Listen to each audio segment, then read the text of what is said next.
Kami akan papa kat Facebook Live sekarang. Okey, boleh.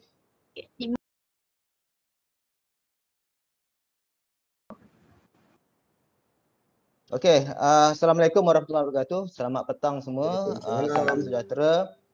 Terima kasih kepada semua penonton dan juga ahli panel yang hadir pada hari ini. Terima kasih kerana menghadiri bicara seni kita pada petang ini yang bertajuk Cabaran Seni Visual dan Teknologi dalam Era Endemik COVID-19. Okey, tajuk ini dicadangkan sempena dengan apa yang sedang kita lalui pada hari ini.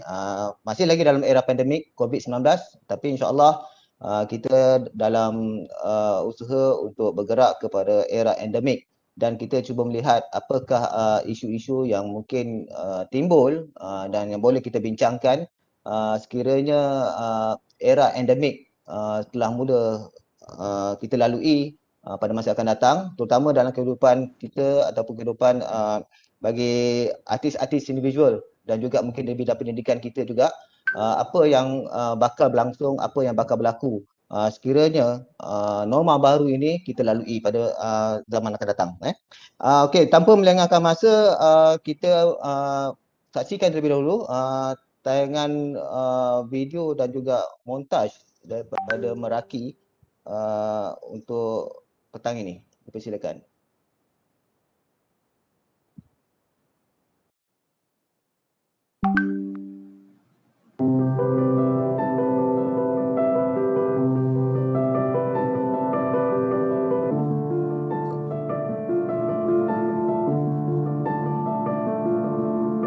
Bertemu di sini dalam satu tradisi, bagaimana jiwa rasa bertaut di hati. Kau jauh di sana, namun dekat di sini, dalam rumpun yang sama, bertemu lagi.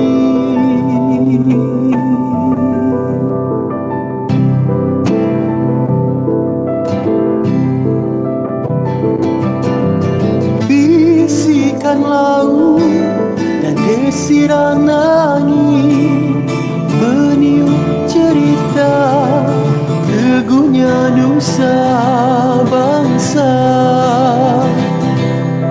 Di bawah satu langit janji terukir, rapatkan hubungan kita bersaudara.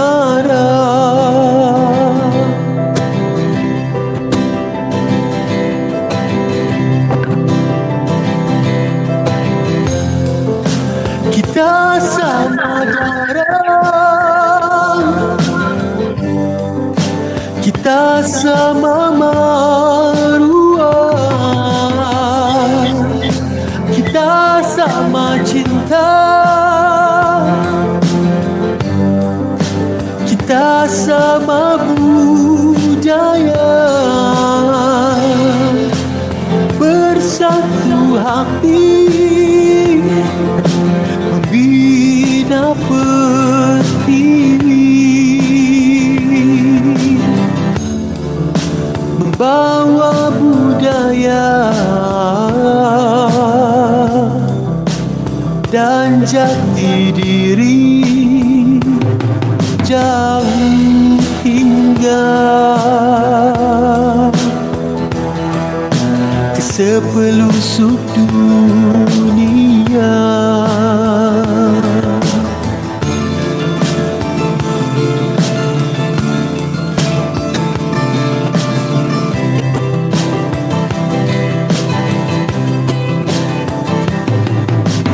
Dengarlah harapan yang kita tumpahkan, dengarkanlah janji yang kita sumpahkan.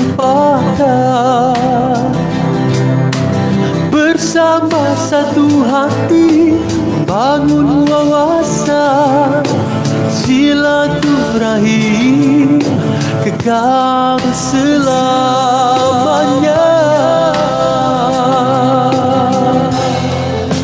Kita sama darah,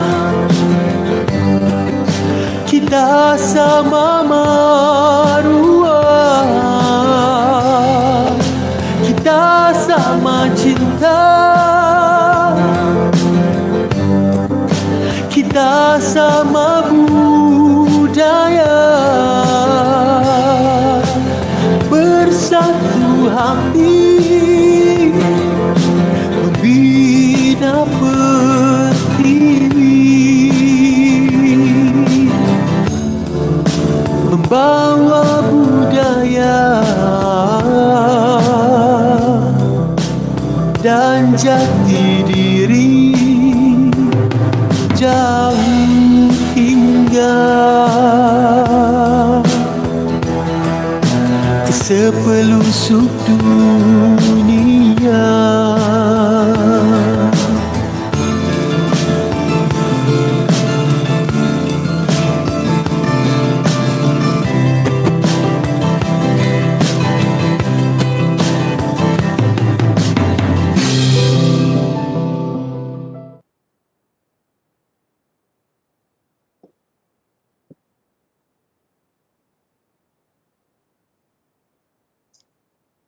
Okey, terima kasih. Itulah tadi lagu tema Meraki 21 yang bertajuk Bertemu di Sini oleh penyanyinya Umar Uzair.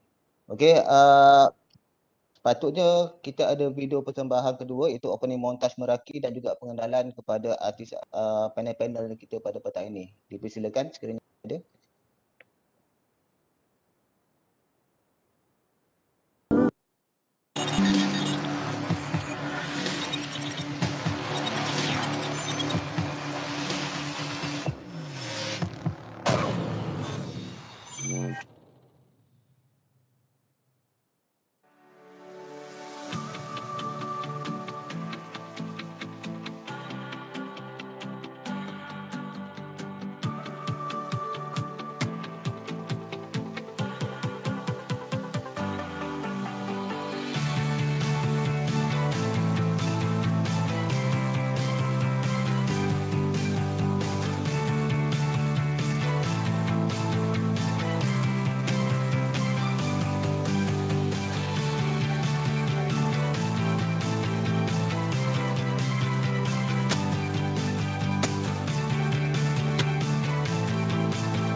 Okey, terima kasih. Begitulah tadi sedikit montaj pengenalan ahli-ahli panel kita yang terlibat.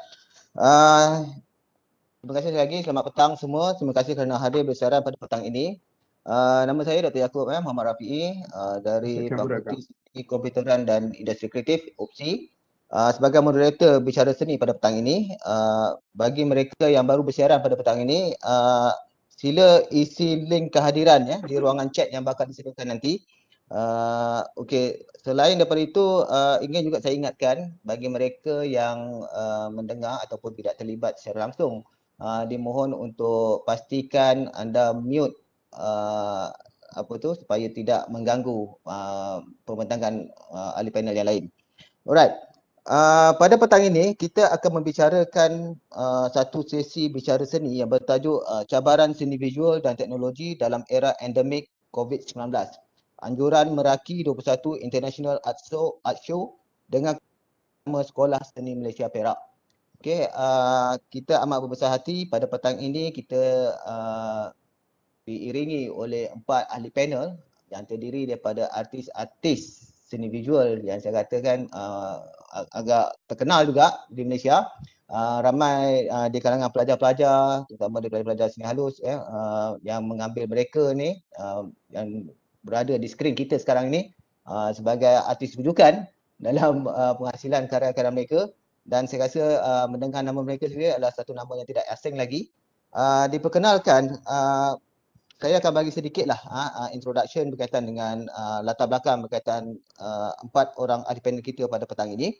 Yang pertamanya Encik Hamidun Ahmad, seorang pelukis yang beliau mendapat sijil seni kreatif daripada USM Penang pada tahun 1990 dan 1991. Lahir pada tahun 1969 di Taipei, Perak, orang Perak. Okey, pengurusan dalam seni halus dan grafik. Telah terlibat dalam pelbagai pameran dalam dan luar negara serta pernah memenangi pelbagai hadiah juga di peringkat kebangsaan dan antarabangsa, terutama dalam pertandingan portret dan logo.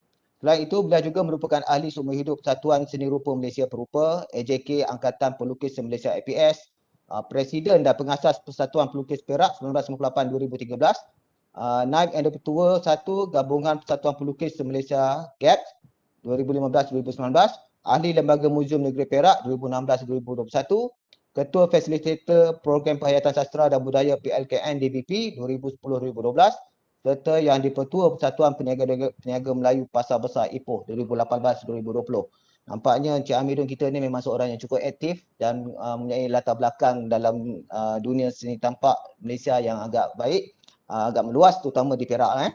Dan yang keduanya adalah Encik Abdul Rauf bin Ali, seorang guru pendidikan seni visual dan juga pelukis. Okey, sentiasa pakai topi dia tu, kita lihat. Okey, mendapat pendidikan sebagai guru di Maktab Perguruan Lembah Pantai Kuala Lumpur sebelum meneruskan pengajian dalam bidang pendidikan seni di Universiti Pendidikan Sultan Idris, Tanjung Malim. Kemudian menyambung pelajaran di peringkat sarjana dalam bidang yang sama di Universiti Melaya, Kuala Lumpur. Telah menjadi guru pendidikan seni di samping terlibat dengan pelbagai aktiviti kesenian di Pahang dan juga peringkat kebangsaan melalui beberapa persatuan seni tanah air. Dilantik sebagai Timbalan Pengerusi Persatuan Seni Lukis dan Seni Reka Pahang sejak 2013. Juga menjadi ahli jawatan dengan memegang portfolio pelukis muda dalam Angkatan Pelukis Malaysia APS semenjak 2016. Dan dilantik sebagai Naib Editor Ketua 1 Gabungan Pelukis Malaysia sesi 2020 dan 2020 yang baru ni saya rasa. Pengerusi dan juga pengerusi penerbitan GAP. Okey, itu adalah sedikit sebanyak berkaitan dengan latar belakang Encik Abdul Rauf. Yang ketiga, ahli panel kita pada petang ini ialah Encik Hilal bin Mazlan, okey, seorang pensyarah di UiTM Perak. Okey, lahir di Perak dan mendapat pendidikan awal diploma dalam seni halus di UiTM Machang. Seterusnya melanjutkan degree ijazah sarjana muda dan juga master sarjana di UiTM Shah Alam dalam bidang arca. Jadi kalau kita lihat karya-karya beliau, contohnya tadi yang kita nampak karya beliau banyak dalam konteks penghasilan arca. Aktif berpameran di dalam dan di luar negara sejak tahun 2008 serta pernah memenangi pertandingan Malaysia Emerging Artist pada tahun 2013. Dan yang terakhir sekali, salah satu-satunya bunga kita pada petang ini iaitu Puan Anissa Abdullah. Okey, nama beliau selalu saya dengar, selalu juga student saya merujuk beliau sebagai salah seorang artis yang dirujuk sebab beliau banyak menggunakan pendekatan seni collage dalam karya beliau dan itu merupakan satu yang jarang ataupun bukan kurang mendapat perhatian tapi kurang dihasilkan oleh kebanyakan artis-artis terutama di Malaysia. Beliau dilahirkan di Warsaw, Poland. Orang luar negara ni. Okay. Sejak kecil suka melukis dan mencipta sesuatu daripada barangan kita semula. Dan saya rasa itu adalah antara pengaruh pendekatan karya beliau pada hari ini. Melanjutkan pelajaran di UiTM dalam ijazah sarjana muda dan seni reka bentuk dalam jurusan painting. Telah menyertai banyak pameran seni dan terkenal dengan pendekatan karya berdasarkan collage. Masih aktif berkarya walaupun telah berkahwin dan mempunyai seorang anak perempuan. Okey, itu adalah sedikit sebanyak latar belakang daripada ahli-ahli panel kita yang akan membicarakan topik berkaitan dengan cabaran seni visual dan teknologi dalam era endemik COVID-19. Okey, suka juga ingin saya nyatakan di sini, okey, bila kita bercakap berkaitan dengan endemik, apa yang kita faham berkaitan dengan endemik ialah endemik merujuk kepada penyakit atau wabak yang suatu kawasan ataupun daerah tertentu. Dalam konteks kehidupan kita pada hari ini, sebelum ini kita telah terdedah dengan era pandemik COVID-19. Okey. Namun kita sekarang bergerak pada fasa endemik di mana kita terpaksa menjalankan aktiviti kehidupan kita seperti mana sebelum era pandemik dahulu. Tapi dalam suasana yang baru, maknanya kita kena biasakan hidup kita dengan kehidupan norma baru yang telah diperkenalkan semasa pandemik sebelum ini. Kalau kita lihat sebelum ni banyak era-era endemik seperti penyakit denggi. Kita kalau dulu kalau macam denggi kita selalu pada peringkat awal selalu agak macam pandemik jugalah. Tapi bila dah bergerak pada endemik, kita dah maknanya kita dah terima penyakit itu di persekitaran kita dan kita kena sesuaikan cara hidup kita dengan suasana penyakit itu sendiri. Jadi bila berlakunya sekarang ni endemiknya, kita bergerak pada fasa endemik COVID-19, so kita ingin melihat pandangan dan juga pandangan daripada ahli-ahli panel yang ada pada petang ini, bagaimana kita menyesuaikan diri, terutama bagi pihak dalam bidang seni visual ini sendiri dan juga mungkin pendidikan seni visual mungkin dah berubah. Saya rasa banyak yang berubah masa pandemik sebelum ini pun dan selepas ini bila beralih kepada fasa endemik, apakah yang bakal berlaku dan apakah yang sepatutnya kita dalam dunia seni visual ni lakukan agar kita dapat sesuaikan diri atau kita dapat adapt dengan perubahan yang bakal berlaku ini nanti. Okey, saya tak ingin mengulas panjang, saya yang bercakap petang ini, yang akan bercakap adalah ahli-ahli panel kita. Okey, antara soalan-soalan yang bakal kita, jadi saya akan sesi perbincangan ni akan saya bahagi kepada dua sesi yang berbentuk satu dalam konteks pengalaman semasa pandemik itu sendiri, sebab saya percaya semua ahli panel kita sebagaimana rakan-rakan kita yang lain di luar sana semua terlibat dalam era pandemik, semasa zaman pandemik di mana kita zaman PKP terpaksa berkurung dalam rumah, tak boleh keluar, kedai semua tutup. Jadi kita dengar sedikit sebanyak pengalaman mereka terlebih dahulu dan selepas tu pada sesi yang kedua adalah soalan yang berbentuk lebih kepada cabaran dalam konteks endemik. Yang ini akan bersifat terbuka dan saya akan buka kepada mana-mana panel yang ingin tolong menjawab soalan saya. Tapi dalam sesi yang pertama tadi, pengalaman semasa pandemik tu saya akan bertanya setiap seorang lah. So mungkin boleh share sedikit pengalaman apa yang dah dilakukan semasa pandemik tersebut, di rumah buat apa, macam mana karya boleh dijual tidak. Tapi saya akan mencelah sedikit sebanyak sekiranya ada soalan-soalan tambahan yang ingin saya tambah lah. Tapi dalam konteks atau era berkaitan dengan pandemik. Dan selepas tu kita akan ada break sekejap dan saya akan mula pula menyoal berkaitan dengan cabaran dalam endemik. Apa pula harapan, apa pula dugaan ataupun pandangan ahli-ahli panel terhadap bagaimana kehidupan kita sebagai seorang artis, sebagai seorang pendidik mungkin untuk diteruskan bagaimana kita nak sesuaikan kehidupan kita tersebut dengan era endemik pula selepas ini. Okey, di samping itu juga kita tengok juga kemudahan dan juga penggunaan teknologi dalam mempermudahkan kehidupan, adakah ia juga sedikit sebanyak membantu ataupun mengganggu ataupun apa-apa sekalipun. Kita lihat, kita dengar nanti daripada ahli panel kita nanti. Okey, tanpa membuang masa, izinkan saya bertanya dulu sebab kalau di depan skrin saya ni yang di atas sekali adalah Puan Anita. Okey, saya bertanya pada Puan Anisa terlebih dahulu. Mungkin boleh share sedikit sebanyak pengalaman Puan Anisa semasa pandemik sebelum ini, apa yang cabaran dan juga adakah perubahan-perubahan besar yang berlaku dalam kehidupan Puan Anisa sebagai seorang artis. Kita difahamkan Puan Anisa sendiri memang full time artis buat masa sekarang. Adakah mengganggu ataupun adakah Puan Anisa telah come out dengan satu pendekatan baru, alternatif dalam penghasilan karya dengan kekangan-kekangan semasa pandemik sebelum ini? Dipersilakan. Assalamualaikum warahmatullahi wabarakatuh. Kepada moderator, Dr. Yaakob dan juga Cik Abdul Rauf, semua ahli-ahli panel, Cik Hamidun dan juga Cik Hilal, dan juga kepada pelajar-pelajar yang dikasihi. Untuk saya, pengalaman masa pandemik, seperti yang semua orang tahu, masa tu kalau semua nak ikutkan semua industri pun masa tu rasanya ekonominya semuanya macam tak berapa baik. Jualan karya pada masa tu berkurang lah bagi saya sebab bila kita kena duduk rumah je, jadi untuk pameran-pameran semua diberhentikan seketika masa tu, masa yang first kali pandemik tu.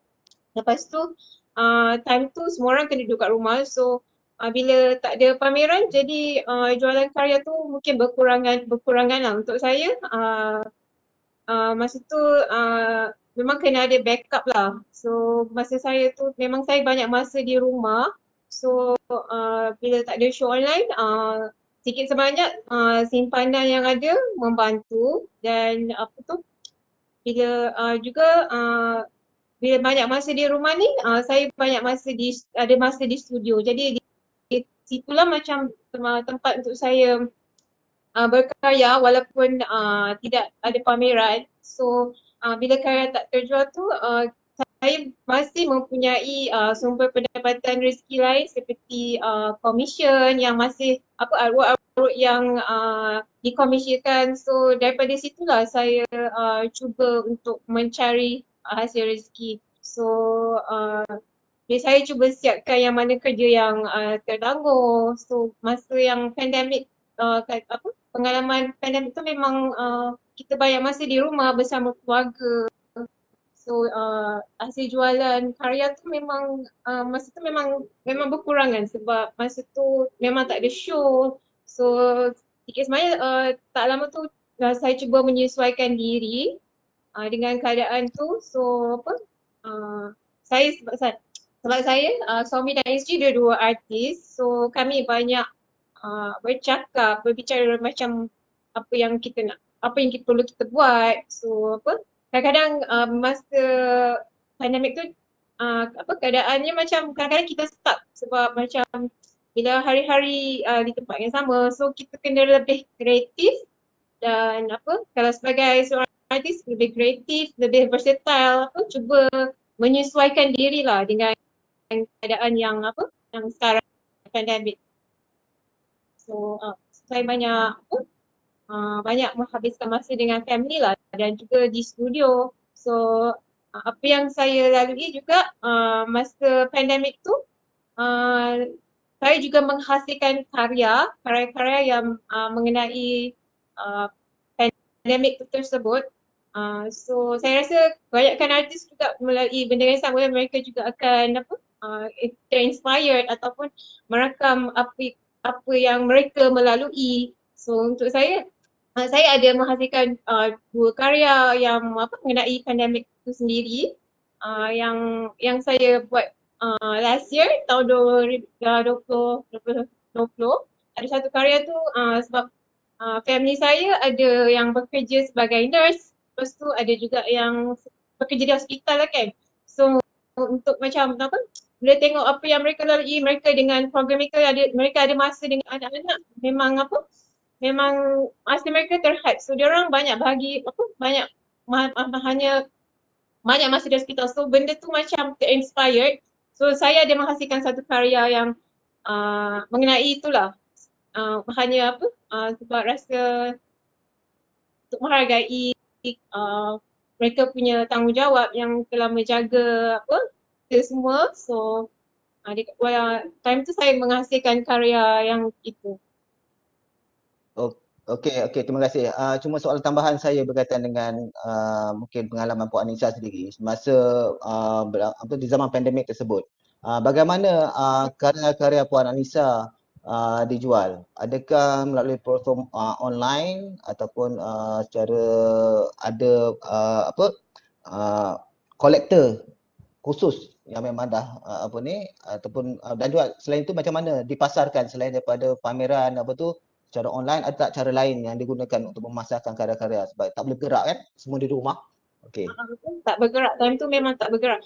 Untuk saya sendiri menggunakan platform media macam Instagram, macam FB ataupun saya banyak guna Instagram ataupun connect sendiri dengan ada kolektor yang masih mencari karya. So kadang-kadang saya akan sendiri bercakap sendiri dengannya. So dia orang akan ada yang tanya untuk membeli terus. So saya akan gunakan peluang yang ada untuk menunjukkan karya-karya yang saya sedang buat yang ketika yang memang masa tu yang bergerak rasanya tangan. So macam bila dah buat sketch-sketch tu memang idea-idea ada terus buat karya. Jadi karya-karya yang ada tu kalau ada yang bertanya untuk dijual atau tidak, saya akan bercakap benda ni untuk dijual, karya ni adalah untuk dijual. Selain daripada tu platform media lah, kebanyakan yang sebab time tu memang saya rasa semua orang pun menggunakan online lah. Memang awal-awal tu memang agak susah lah sebab tak biasa menggunakan online, selalu visual kan, jumpa orang, sebab orang semestinya mesti nak tengok painting tu dulu kan. So secara visual nak kena tengok colour, nak kena macam nak kena pengalaman dia lain lah untuk kita tengok online dengan tak online kan, tengok visual. So time tu mungkin yang mana yang dah tahu artwork saya, mungkin mereka boleh tengok online tu, mungkin diorang tengok dari online, lepas tu diorang boleh beli. So kalau yang tak biasa online, maybe tak belilah. Macam susah jugalah proses untuk jualan tu saya rasa time tu. Awal-awal tu lah untuk proses awal tu. Lama-lama tu semua orang pun cuba menyesuaikan diri untuk online ni. Okey, terima kasih. Kita beralih pula kepada Cik Ahmidun. Mungkin boleh Cik Ahmidun sedikit share apa pengalaman semasa pandemik? Silakan.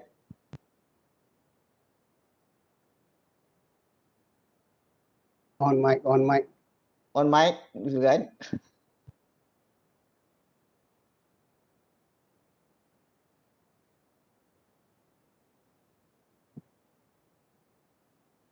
Okay.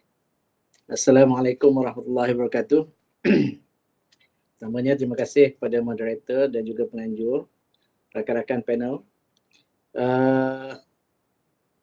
Sebenarnya tak ada banyak pengalaman saya yang dapat saya ceritakan pada zaman pandemik, kerana saya rasa waktu tu saya punya aktiviti stuck. Biasanya kita bergerak dari satu tempat ke satu tempat, kita jumpa orang, kita dapat berinteraksi, dan juga kita dapat paling tidak pun kita dapat lepak di studio. Tapi apabila kita dikekang sebegitu, kita rasa ada satu perasaan yang tak dapat dijelaskan. Jadi kalau orang kata mental block dan sebagainya, itu mungkinlah ada efeknya kepada kerjaya kita. Jadi itu sahaja yang saya dapat kongsi. Cuma untuk mengelakkan mental block yang terjadi pada masa pandemik itu, saya mengubah saya punya hobi ataupun saya punya masa yang digunakan untuk menghasilkan karya kepada bidang lain. Ada beberapa bidang yang saya kalau diistilahkan sebagai escapism lah kot. Maknanya saya ubah kepada yang boleh. Apa benda yang saya tak boleh buat semasa pandemik itu, saya ubah kepada benda yang boleh. Contohnya macam saya cuba berjinak dengan tanam tanaman dan yang keduanya dengan membela ikan. Jadi dua perkara ni yang saya rasa dapat memberi inspirasi lain selain daripada bidang seni itu sendiri. Dan 3 bulan yang pertama tu, kalau kita masih ingat, bermulanya pandemik yang pertama tu, memang tidak ada apa-apa commission ataupun job yang dapat kita menghasilkan pendapatan, dan memang start tu memang ada masalah lah di situ. Tapi alhamdulillah selepas tu apabila dah dibuka kembali, dia ada sedikit pengembangan.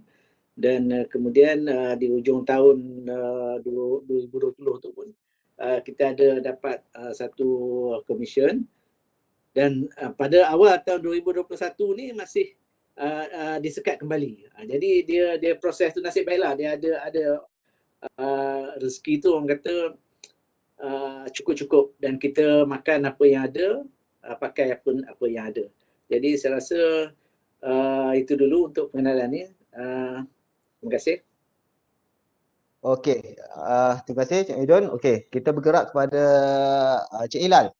Okey, Cik Hilal background dia sebagai seorang pendidik, okey, sebagai seorang pensyarah. Dan saya percaya di era pandemik ni isu dia ni ialah salah satu bila kita selain kita sebagai artis untuk berkarya, satu lagi ialah cabaran kita sebagai pendidik. Sebenarnya dalam konteks individual ni yang biasanya kita buat dalam studio secara bersemuka, face to face.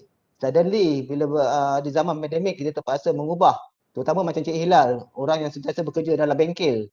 Suddenly bila bagaimana proses pembelajaran anak-anak anak didik dan juga diri Cik Hilal sendiri sebagai seorang pengkarya seni arca, apakah yang cabaran yang dilalui semasa pandemik tersebut?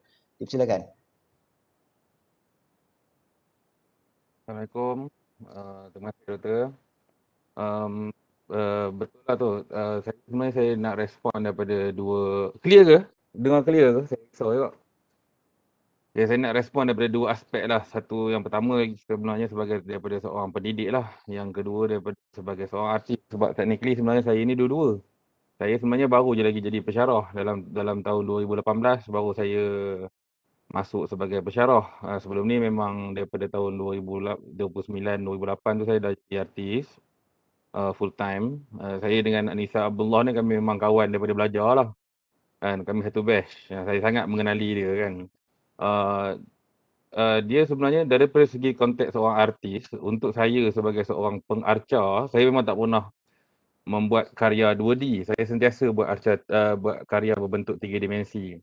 Isu pandemik ni sebenarnya kami dah lalu lama sebab karya arca ni tak ada orang nak beli. Memang daripada dulu lagi memang tak pernah timbul pun cerita pasal arca ni mudah nak dibeli kan. Jadi sebab kalau kita tengok pun berbanding dengan penglibat dalam seni catan, seni arca dia boleh bilang dengan jari kan.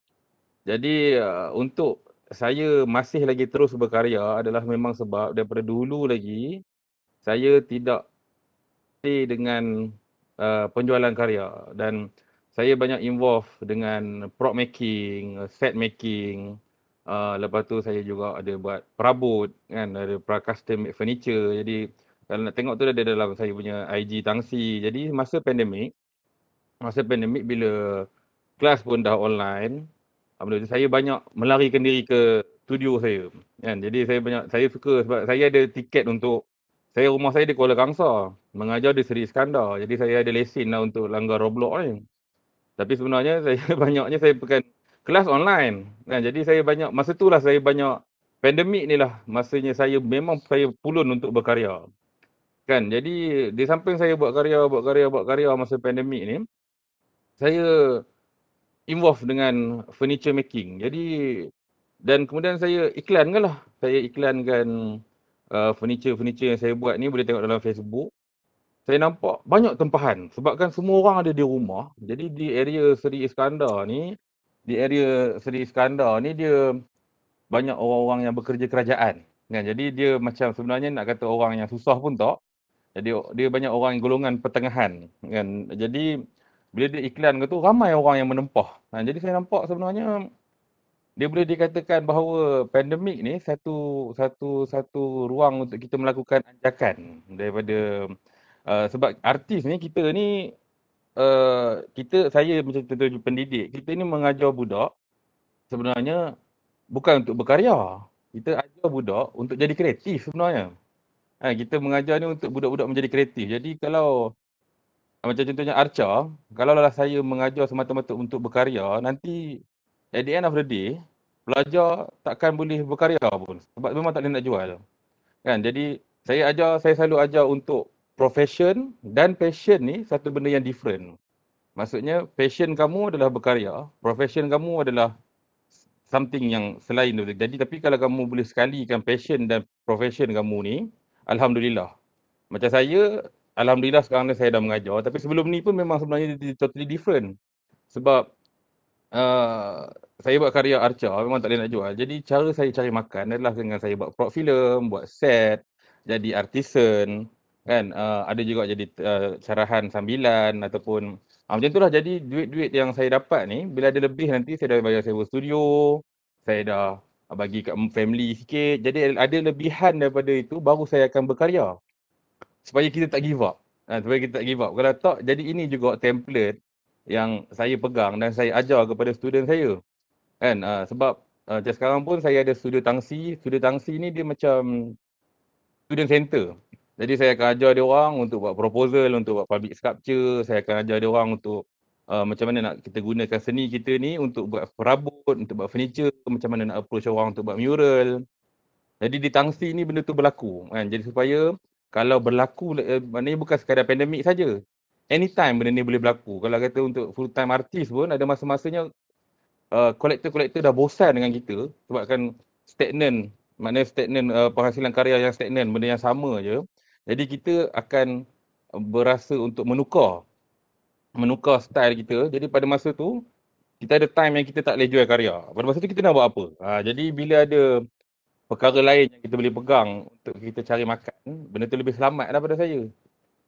Jadi untuk itu untuk cerita pasal jadi artis dan berkarya ni lah kan. Saya ajar dia orang untuk separatekan perkara tu. Separatekan perkara tu. Kemudian dari segi pendidik ni memang biasalah. Cabaran tu memang dahsyat lah. Kita ajar practicality kan. Tiba-tiba semua benda jadi online kan. Dengan budaknya menipu kita. Kan kita cakap sorang-sorang kan. Saya pun macam Allahu Akbar kan. Macam mana kita nak mengajar welding dalam konteks online ni kan. Tapi Alhamdulillah pusat PTJ kami panggil PTJ, Pusat Tanggungjawab UiTM Perak ni. Masa tu di bawah mungkin doktor kenal kot, Dr. Azian Tahir. Dr. Azian Tahir ni dia sangat serius dengan perkara ni. UiTM Perak adalah satu-satunya UiTM yang daripada first pandemic pun kami ada separuh-separuh. 70% online, 30% face to face. Mesti. Jadi budak-budak ni akan dipanggil balik juga dengan mengambil kira SOP yang sangat ketat. Kan, dia orang masuk dan dia orang tak boleh keluar. Memang dia macam penjara lah UiTM ni. Just in order to give the best. Supaya dia orang takkan buat fully online. Memang susah je doktor. Memang susah Cik Bidun. Memang susah Cik Daud. Memang susah. Anissa, ada untuk kami buat paperwork untuk memanggil semua pelajar-pelajar ni dalam keadaan COVID tengah teruk ni. Tapi kami memang panggil UiTM Perak, panggil juga. Kami dan juga FSPU, architecture semua ni. Sebab kami ni banyak kos-kos yang melibatkan technicality kan. Jadi memang tak boleh. Memang tak boleh untuk melakukan 100% online. UiTM Perak je yang buat. Tahu saya lah UiTM Perak berjaya untuk pull out perkara tu. Dan Alhamdulillah lah memang banyak family yang marah. Banyak juga pihak-pihak mengkritik, cakap bahaya, susah. Tapi sebab kita faham, kita orang seni, kita faham benda ni memang kena hands on, wajib. Kalau tak, benda tu gagal. Terutamanya arca kan. Jadi online ni memang menyakitkan hati. Dan juga untuk macam orang macam saya ni pun memang ortodok punya orang kan. Jadi Webex pun baru kenal, Zoom baru kenal. Itu jangan mencabar sungguh. Kadang-kadang rasa macam nak kepak dua laptop kita ni kan. Jangan cerita kalau line tak dapat pula kan.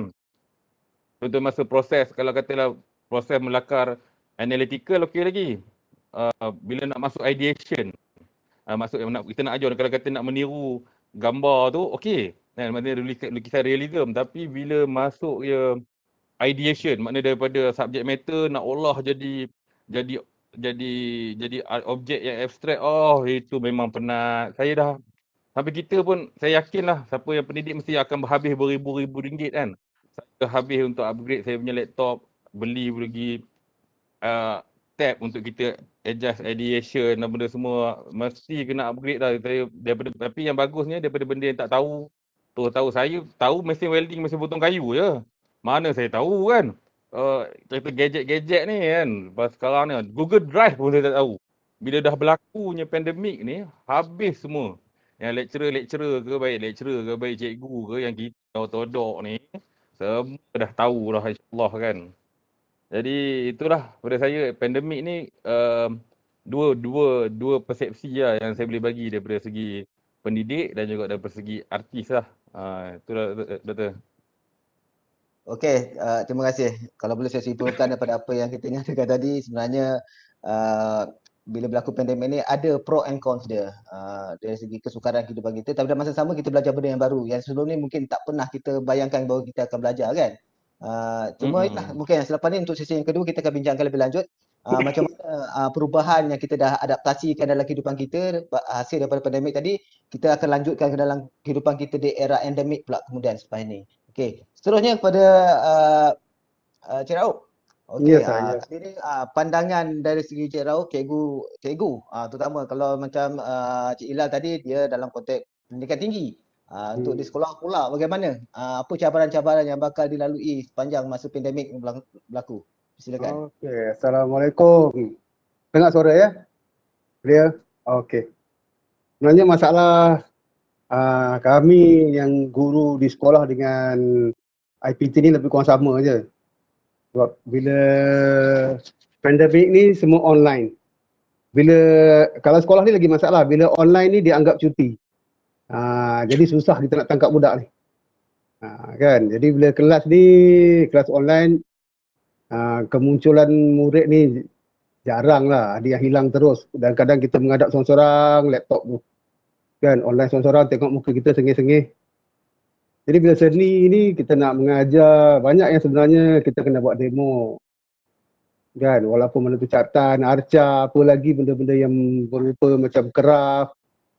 Dengan ada lagi interior design, industrial design, landscape, semua ni ada dalam syllabus. Yang kita kena ngajar, tapi kita tak dapat tunjuk benda sebenar. Sangat masalah dengan kehadiran yang teruk lah. InsyaAllah benda ni kita atasi slow-slow sebab cikgu kena adapt benda-benda ni. Payah juga sebab bila dalam sini dia tidak seperti mengajar subjek bahasa atau matematik kan. Benda yang banyak kena demo ni kita hadapi masalah sama macam Tuan Hilal kita.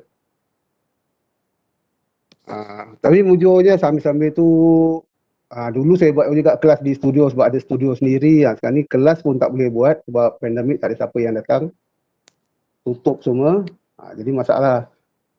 Sebagai pelukis, alhamdulillah sepanjang pandemik ni adalah kerja-kerja luar. Okay, walaupun saya buat painting lebih slow daripada lama, tapi dapat tempahan-tempahan lain. Buat ilustrasi buku, dapat tempahan-tempahan potret. Jadi adalah masuk, adalah tambah-tambah lain. Jadi kalau buat macam arca tu nangis jugalah kan. Bila kita buat potret ni, tempahan alhamdulillah sampai hari ni pun macam tak menang tangan lah. Sentiasa ada. Dan kerja-kerja ilustrasi ni pun tak putus. Jadi kita boleh buat dua kerja lah dalam satu masa. Bila online ni. Kita tidak menghadap sepenuhnya dalam kelas di sekolah dan tidak juga menghadap sepenuhnya dengan kerja-kerja seni. Mana kita ada dua kerja full time. Ada dua kerja full time, bukannya satu part time. Jadi di situ lega lah. Okey, itu je pendek ya. Okey.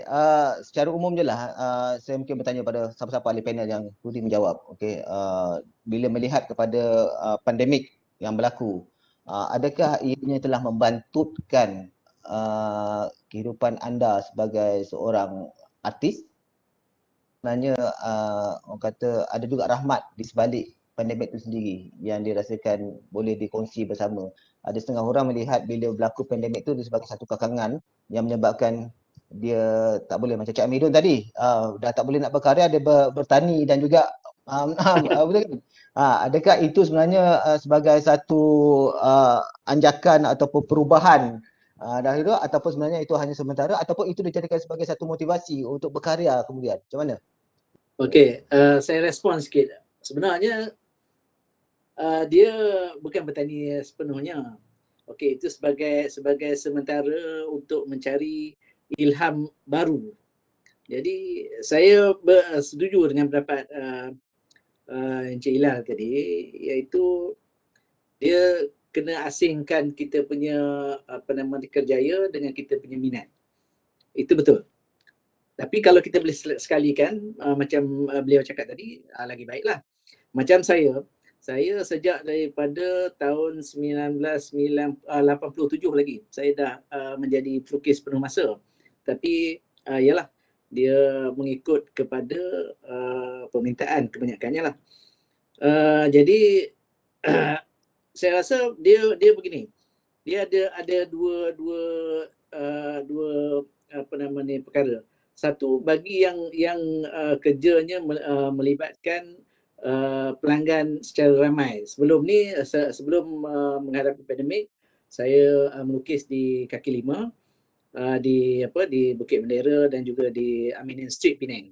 Jadi kita berhadapan dengan orang ramai. Jadi lukis secara langsung dan sebagainya. Saya rasa apabila pandemik, dia kena twist sikit kita punya kaedah untuk kita mendapatkan pendapatan. Bagusnya pandemik ni apabila kita dapat berada di studio. Saya setuju. Kalau kita ada studio, kita berada di studio dan kita boleh menghadap benda tu dengan tenang dan dengan penuh inspirasi. Kebetulan sekarang ni saya berada di studio dan benda tu saya mengalaminya. Jadi kita dapat berkarya dengan lebih fokus.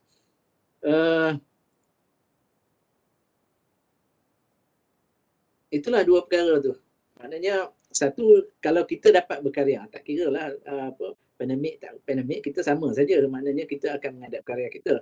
Tapi yang menjadi sekatan tu cuma pergerakan kita, kan? Jadi itu saja. Okey, satu lagi soalan siapa jugalah yang sibuk menjawab. Bila berkaitan dengan pemasaran, penjualan hasil karya. Kalau lihat kalau di zaman digital kali ni, pada zaman era sekarang ni, dah ada platform baru sebagai contoh NFT. Saya tak pasti sama ada ahli panel tahu atau tidak NFT yang dijual menggunakan apa panggil mana hasil karya tersebut dia dijual secara online dan transaksi menggunakan Bitcoin jadi itu adalah antara contoh-contoh yang mula perubahan yang berlaku dalam dunia seni tampak dunia sekarang ni. Bukan lagi, maknanya karya-karya kali ini bukan lagi hanya dalam bersifat domestik tapi dah bergerak kepada international. Jadi saya tak pasti macam mana Puan Nisa ada pendekatan ke arah itu ke sekarang bila melihat perubahan penjualan karya sampai berjuta-juta ringgit boleh dijual menggunakan hasil NFT. Ada ke arah itu digital? Okey, untuk saya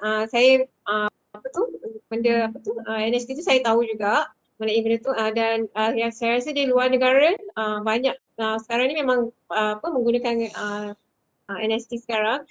Tapi kalau untuk saya masih lagi belajar cuba macam mana masih lagi belajar melebih untuk NFT tu macam mana sebenarnya dia punya cara dia. So mungkin untuk masa yang in the future mungkin akan lebih menggunakan NFT kan. So saya rasa sekarang ni I'm still learning about it. So saya rasa benda tu mungkin in the future kita maybe benda tu akan ada yang akan digunakan di Malaysia. Tapi buat masa ni saya sendiri masih belajar mengenai benda tu. Benda tu sangat menarik lah. Saya rasa benda tu menarik juga. Ya, itu saya rasa satu perkembangan dalam pandemik ni menyebabkan semua berubah pada platform online dan platform digital. Jadi mahu tidak mahu kita terpaksa cari satu alternatif untuk memasarkan, tidak lagi secara konvensional seperti sebelum ni melalui pameran. Malah pameran pun sebelum ni selalunya berlangsung dalam galeri, dalam jadi dengan adanya kebanyakan dah mula berubah kepada platform digital maya, pameran-pameran galeri. Jadi bagaimana pendekatan mungkin Cik Ilal, pameran-pameran yang berlangsung, adakah semasa pandemik aktiviti berbentuk galeri virtual ni pelajar-pelajar di UiTM dah explore lebih jauh menggunakan pameran secara begitu? Ada jugalah pelibatan yang masuk secara online ni, tapi sebenarnya pandemik ni kita ni sebenarnya taklah lama sangat, sebenarnya 2 tahun tu untuk menjadikan benda tu jadi mainstream kan. Jadi kalau tanya saya, sebenarnya tak ramai lah sebenarnya yang membuat pameran secara online. Ada tapi pada saya belum menjadi satu ni lah, sebab macam saya sendiri pun saya sebenarnya mereject pameran online ni. Work saya ni kinetik kan. Work saya kinetik. Jadi lepas tu saya nak dia ada interaction antara work saya ni, dia bergerak tapi dia kena ada tekan button. Dia kena ada physical punya interaction lah. Dia ada physical kat situ kan. Jadi saya sebenarnya kalau pameran online ni saya select. Adalah beberapa pameran yang saya masuk kan. Terutama kalau pameran yang wajib kena masuk, atau nanti kena potong gaji tu lah. Itu saya masuk lah. Okey, ya, saya faham. Situasi di sini sebenarnya tak semua benda tu boleh di online kan. Tak semua benda boleh di Betul. tak semua benda boleh di online kan. Ada malah kita mesyuarat pun di pejabat pun, kalau bila panggil online kalau boleh kita boleh bersemuka, kita nak bersemuka. Bila apa ni, ramai yang mengelat orang cakap kan kalau mesyuarat cara online ni. Okey, tapi tak apa. Jadi kita akan kupas lebih jauh berkaitan dengan norma baru ya. Cuma sekarang ni saya minta pendapat jugalah. Bila kita nak bergerak kepada era endemik kemudian, salah satu kehidupan cara hidup kita yang paling sekarang ni saya rasa berubah adalah bila endemik kita masih menggunakan SOP yang telah diperkenalkan oleh kerajaan, di mana macam penjarakan sosial, nak masuk kena scan, kena ada MySejahtera, nak kena apa tu. Adakah itu sedikit sebanyak mengganggu flow ataupun cara hidup kita sebagai seorang artis apa tu, ataupun benda tu hanya tak memberi kesan langsung pada apa yang berlaku sebelum pandemik? Boleh siapa? Cik Rauf ke nak jawab? Okey. Berkaitan dengan SOP apa semua ni memang sebenarnya memberi kesan, terutamanya pada yang biasanya kita yang menyertai pameran-pameran secara fizikal ni kan. Kita sebab dalam pameran kita mengharapkan kehadiran orang yang ramai. Okay, sebab mungkin di situ ada peminat-peminat seni, ada para pengumpul karya, kolektor. Okay, kita mengharapkan mereka ni ada. Tapi bila dengan SOP dan terutamanya macam hari pelancaran, kita cuma boleh hadkan beberapa orang saja hadir. Ini sebenarnya masalah pada pelukis-pelukis. Kan? Terutamanya macam kami hari ini sedang buat pameran fizikal di Damansara Heights di Ajik. Tu kami tak dapat nak kumpulkan ramai pelukis lah, dan kebanyakan pelukis terpaksa undur diri daripada menghadiri pelancaran. Sebab kita beri ruang pada kolektor. Okay, jadi interaksi antara pelukis dengan kolektor tu jadi kurang lah. Bila interaksi tak ada, yang terjejas di sini adalah para pengkarya tu. Sebab kolektor tak kenal kan. Ada yang baru mencari kolektor. Kalau kolektor yang setia selalu tu tak ada hal, kita letak je memang habis. Kalau orang yang baru nak kenal kolektor ni dia akan bermasalah. Okay, insyaAllah benda ni dah makin kurang sebab ini dah ada pameran fizikal yang pertama. Sebelum ni dah beberapa pameran visual kan. Cuma beza saya dengan Hilal sebab dia 3D. Macam saya 2D, alhamdulillah boleh je tepek di dinding. Tak payah picit-picit. Kan. Jadi masih boleh bergerak. Cuma kolektor tu kurang lah. Kan. Jadi kita mengharap pandemik ni tidak berterusan dan SOP yang ketat tu pun tidak berpanjangan. Bagaimana dengan bila kita kerajaan dah mula melonggarkan SOP? Maksud saya dah mula rentas negeri, dah mula boleh beraktiviti sosial walaupun dengan limitasi. Adakah kehidupan anda semua sebagai seorang artis telah kembali seperti sedia kala, atau ada sedikit perubahan atau yang terpaksa diubah dan terpaksa kekal begitu? Cik Hamidun? Saya tengok muka ada senyum juga. Sebab macam ada jawapan kat situ kan, sebab tu saya bagi dia. Saya rasa okey, dah kembali kepada normal walaupun normal baru, tapi kita kembali kepada keadaan asal sebenarnya walaupun terpaksa dalam keadaan masih berhati-hati.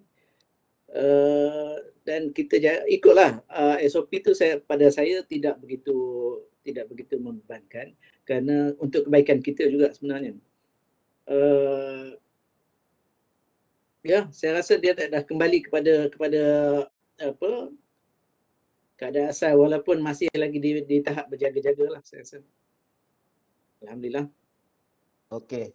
Alright, saya rasa untuk sesi pertama ni cukup dulu sebab saya rasa kebanyakan semua ahli panel telah berkongsi sedikit pandangan, pengalaman semasa pandemik tu berlangsung, dan saya percaya sedikit sebanyak ada di kalangan kita pandemik tersebut telah mempengaruhi cara hidup sama ada secara total ataupun ada juga yang hanya sedikit mempengaruhi, tapi saya percaya dalam masa yang sama juga pandemik juga telah mengajar kita bahawa selain daripada apa yang kita lakukan sebelum zaman pandemik, sebenarnya ada lagi aktivitas lain yang kita boleh lakukan untuk kita meneruskan kehidupan, dan juga kita sesuaikan dengan apa yang kita ada agar kita boleh terus hidup dengan lebih baik. Dan dalam masa yang sama juga saya percaya zaman pandemik sebenarnya walaupun adalah kekurangan dan juga kelemahannya pada kita sebagai seorang artis, tapi dalam masa yang sama juga dia telah memberi satu cara baru ataupun potensi ataupun alternatif baru kepada kita untuk disesuaikan supaya yang boleh kita explore lebih jauh, terutama bila kita hadapi masa zaman endemik nanti. Okey, kita akan masuk kepada sesi kedua selepas ini, berbincang berkaitan dengan era endemik pula. Tadi kita dah berbincang sedikit berkaitan dengan pengalaman dan juga apa yang kita lalui semasa pandemik. Diharapkan selepas ni kita akan masuk dalam dan kita akan bincang pula apa pula pandangan, apakah cadangan, apakah usul-usul yang boleh diutarakan oleh ahli panel kita untuk melihat bagaimana kita sebagai seorang artis, kita mungkin sebagai pendidik seni visual untuk diterapkan atau nak disesuaikan bersama dengan kehidupan kita di era endemik selepas ini. Okey, itu saja untuk yang ni. Kita berhenti sekejap dan saya serahkan kepada pihak pengurusan untuk tayangan video animasi daripada SS Sekolah Seni Perak. Dipersilakan.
Okey, terima kasih.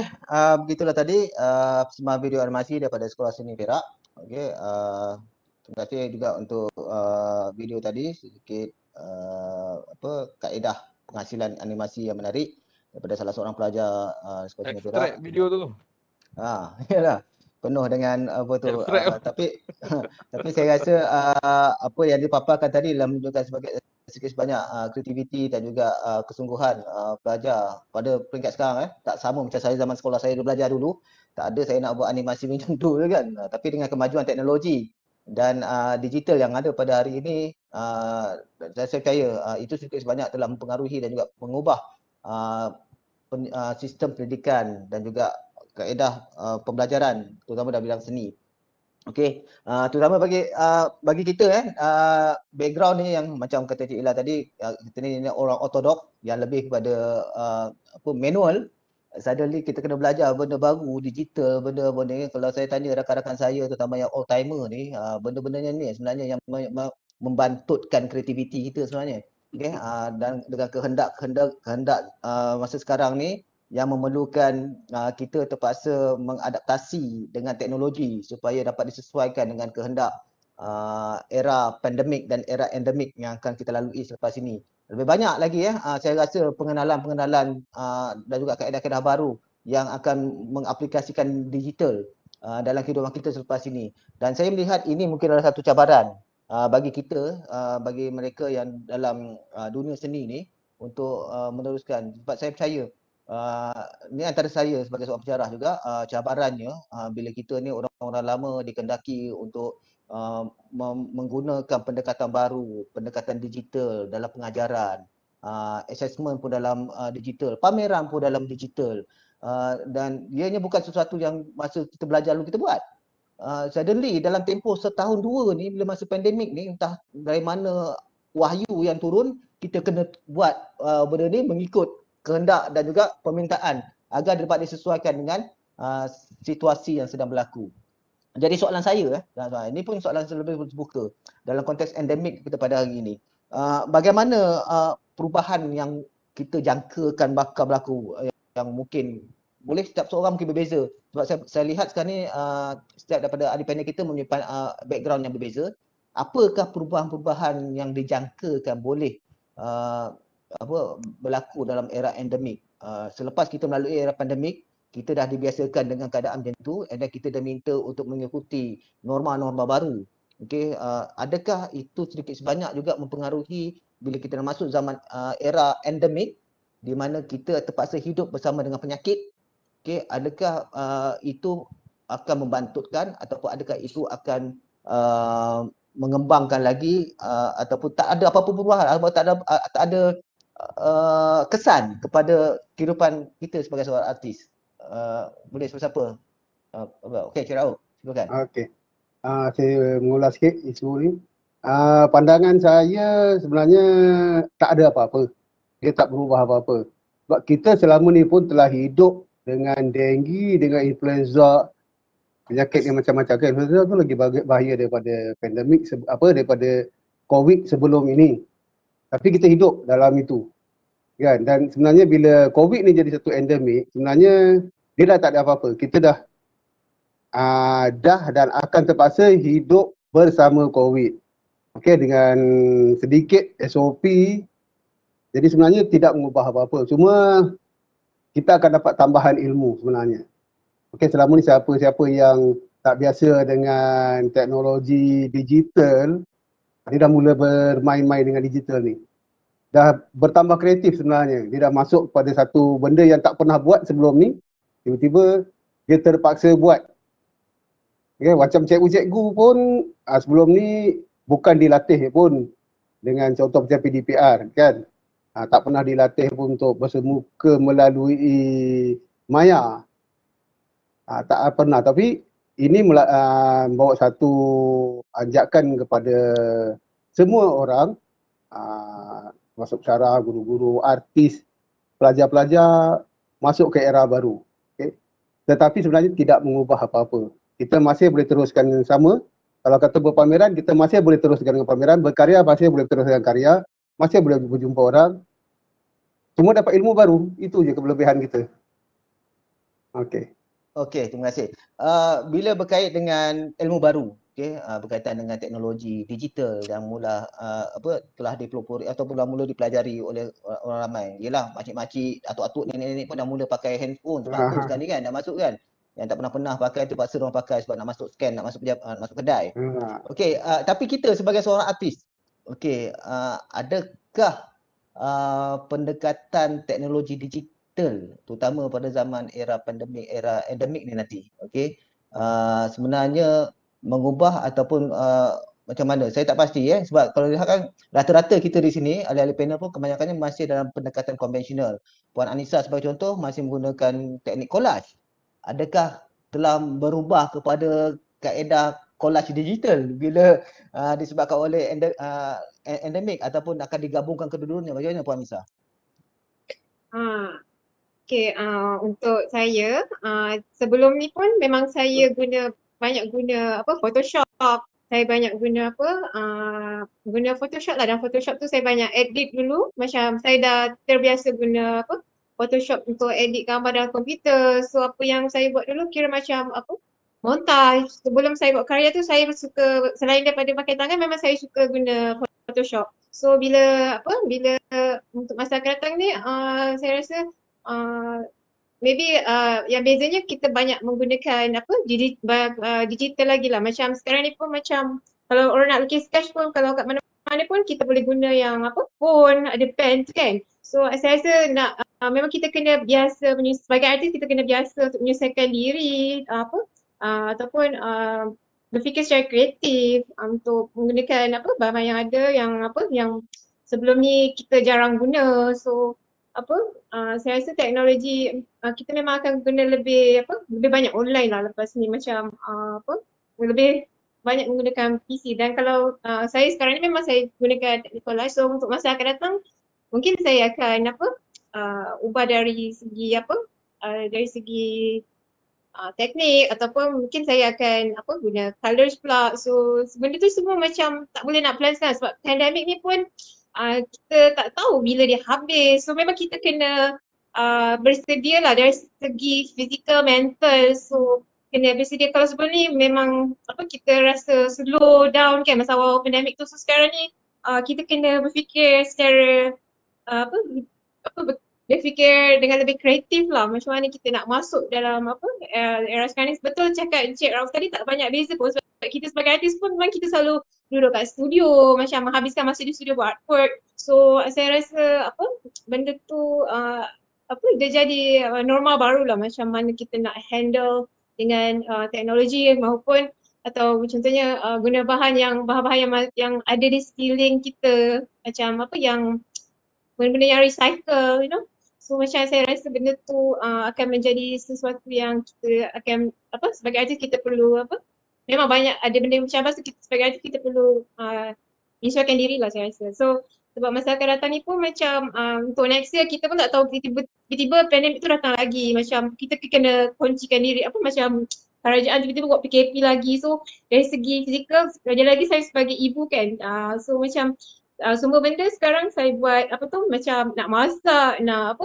jaga anak PDR lagi. So semua tu saya dah macam kena biasakan diri lah. Saya rasa mak-mak yang di luar sana lagi yang contohnya kalau yang ada 5 anak, yang mana yang nak yang nak kena PDR, yang mana nak kena masak, nak kena bila ada kalau ada suami bekerja nak kena nak sediakan macam-macam lagi. So saya rasa daripada situ kita ambil semangat dari situ untuk macam mana kita nak fikir untuk masa depan. So sekarang kita I think just follow the flow lah dengan apa yang berlaku sekarang ni. So kita banyak belajar, betul, kita banyak belajar dari pengalaman dan masa pandemik pun memang betul kita banyak banyak belajar sebenarnya, selain daripada memang dapat macam-macam lah semasa pandemik ni, kita melalui macam-macam. So benda-benda tu kita ambil sebagai semangat baru lah untuk masuk endemik ni. Kita perlukan kita selalu fikir untuk backup. Yang penting semangat tu lah. Saya rasa semangat tu paling penting untuk kita teruskan berkarya, teruskan dengan apa yang kita minat, sama ada seni, sama ada apa-apa yang kita kejar. So saya rasa kita akan follow the flow lah yang untuk masa akan datang ni. So kita hanya mampu plan kan. So untuk masa ni kita follow the flow. Okey, alright. Terima kasih. Berbalik pada soalan berkaitan dengan penggunaan digital ni, saya suka dengar Cik Hilal cakap tadi, dia ni jenis orang ortodok. And then bila dipaksa menggunakan digital, dia paksa dalam rela, paksa buat apa tu kan.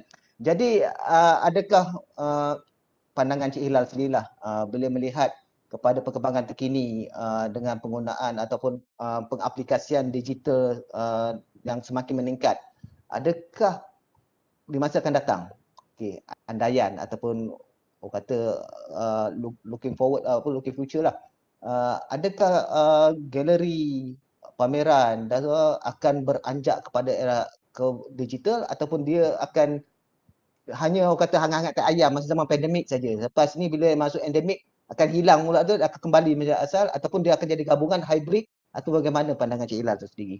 Terutama bagi pengarca lah saya rasa.